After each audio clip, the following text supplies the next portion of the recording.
നമസ്കാരം. ഞാനൊരു കാര്യം പറയട്ടെ.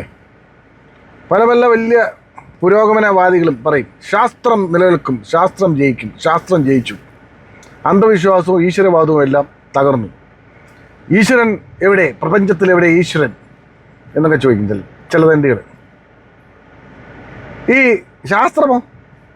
മനുഷ്യകുലം നശിക്കുന്നിടം വരെയുള്ളൂ നമ്മുടെ ശാസ്ത്രവും. എല്ലാ കണ്ടുപിടുത്തങ്ങളും അവിടെ അവസാനിക്കും.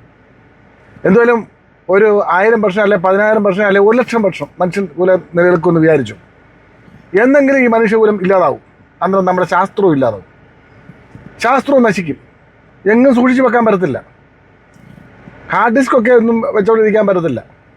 പിന്നീട് എന്തെങ്കിലും മനുഷ്യകുലം നമ്മുടെ ഈ ഭൂമിയിൽ ഉണ്ടായാൽ അവർക്കിത് മനസ്സിലാക്കാനും പറ്റത്തില്ല. നമ്മുടെ ഭാഷയും നമ്മുടെ എഴുത്തും ഒന്നും അവർക്ക് മനസ്സിലാക്കാൻ പറ്റത്തില്ല. പിന്നെയും ശാസ്ത്രം പിന്നീട് രണ്ടാമത് ഉണ്ടാവണം. എന്തായാലും ശാസ്ത്രമല്ല, ദൈവവിശ്വാസമല്ല, അന്ധവിശ്വാസമല്ല, ഒന്നും ഈ ലോകത്ത് നിലനിൽക്കത്തില്ല. ഈ പ്രപഞ്ചത്തിൽ നിലനിൽക്കത്തില്ല. ലോകമല്ല, ഈ പ്രപഞ്ചത്തിൽ നിലനിൽക്കത്തില്ല.